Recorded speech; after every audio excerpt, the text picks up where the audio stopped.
Hey guys, how you doing? Luna here with a new video. Welcome back to the channel. Today we have yet another review, this time about one of the most important albums ever. We're talking about Frank Sinatra's In the Wee Small Hours of the Morning. This album, released in 1955, is one of the reasons why there was such a big music revolution in the 60s regarding concept albums. A lot of people seem to believe that this is the first concept album ever made, and even though quite a few jazz musicians in the 40s made albums that, are based on a concept and could be considered concept albums, I think that I would agree with anyone that says that this was the first time that an artist as popular as Frank Sinatra was at the time released an album like this. You could call it the first pop concept album, even though a lot of people seem to believe that that title belongs to albums like Rubber Soul, albums like Highway 61 Revisited, or records like Pet Sounds, and those three picks are still really accurate. Those albums really played a really big part when it comes to the modern album, but the first time we saw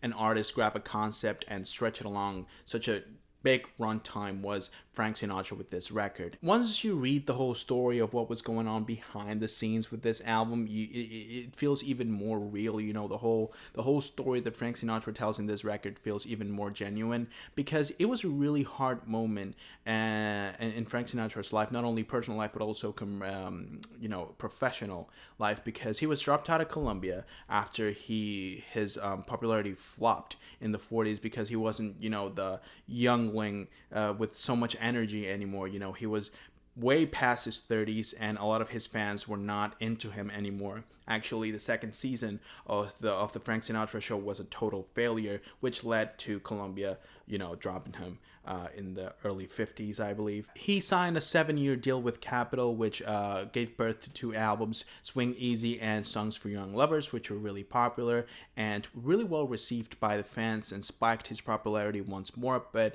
Frank Sinatra wasn't really that satisfied with the albums, because he felt like it didn't represent his actual life at the moment. His love life was basically in shambles, with his second marriage basically coming to an end, mostly because of jealousy. Ava Gardner was a sex symbol at the time, as well as Frank Sinatra, so that caused a lot of toxicity inside the relationship. Multiple times, Frank Sinatra stated that they couldn't even live together like a regular couple. This confusing and sad moment in his life led him to create In the Wee Small Hours of the Morning with Nelson Riddle. This is a 49-minute long album, already way longer than any other Frank Sinatra album at the moment, and the reason for that is that he wanted to tell a story. He wanted this album to represent every stage when it comes to a person experiencing loneliness, isolation, and heartbreak, basically. In a lot of these songs, Frank Sinatra may sound sad and tender, like someone who constantly reminisces about a time where he was happier, but he also tends to sound desperate, like someone who wants that back no matter the cost,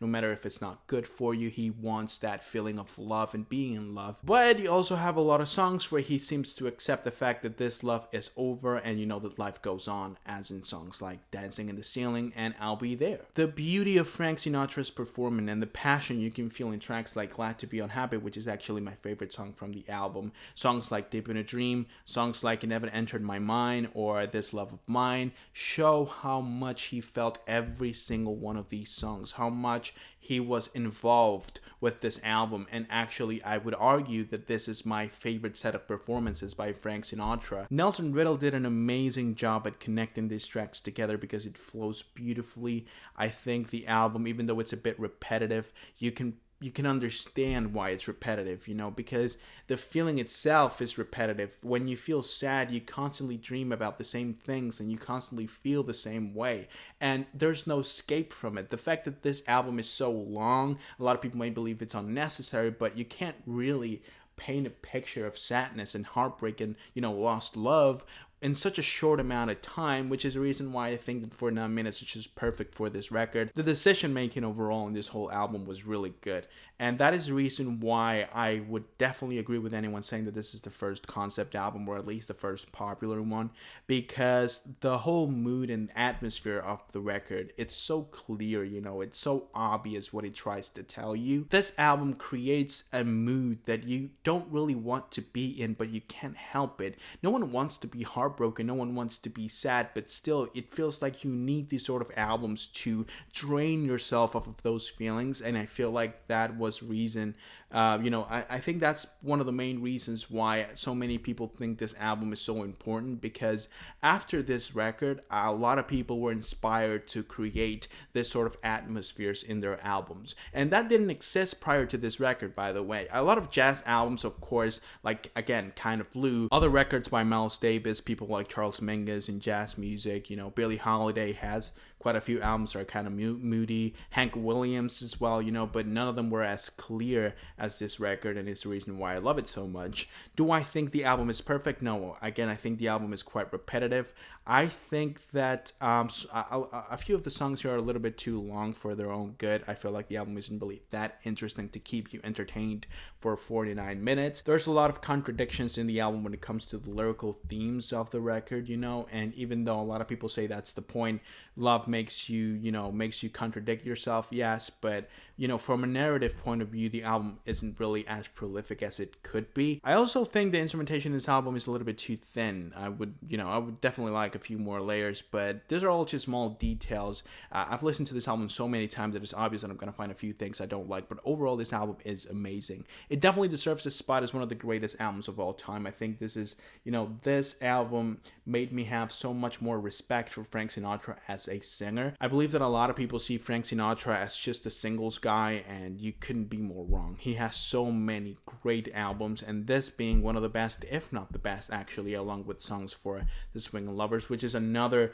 concept album done really well. Not as good and not as clear as this one, but you should definitely give that one a try too. I understand that a lot of people fail to realize the influence of this record, and I can totally understand if you don't see it right away, but listen to albums prior to this one and see how they feel so unorganic, how they seem to be just a compilation of songs that they know are gonna be hits. Instead, this record focuses more on building a concept, on building an atmosphere, and that is the reason why it's so respected and is considered to be the first concept album, and rightfully so. So I would definitely agree with anyone that says that this is one of the most important albums ever. It's also a really enjoyable record, and it sounds fresh. It sounds really fresh if you consider the fact that it was released in 1955, obviously. With that being said, I want to know your opinion. I want to know what you think about this album. Do you agree with this being the first concept album ever, or do you have any other album that I should know about? Go ahead and leave it down below in the comments, and I'll make sure to check that one out.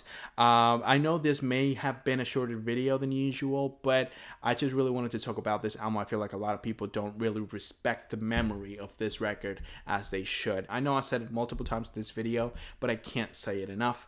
This right here is a piece of music history, a really important one, because without this, I don't think that the 60s would have looked the same. But again, let me know if you agree or not. If you enjoy the video, please go ahead and leave a like and subscribe to the channel so you don't miss any other videos that I upload. If you guys want me to talk about a certain album or a certain artist, go ahead again and leave it down below in the comments. I'll make sure to check it out and fulfill your request as soon as I can. With that being said, once again, I hope that you enjoyed, and I hope that I can see you guys soon with a new video. But until then, bye.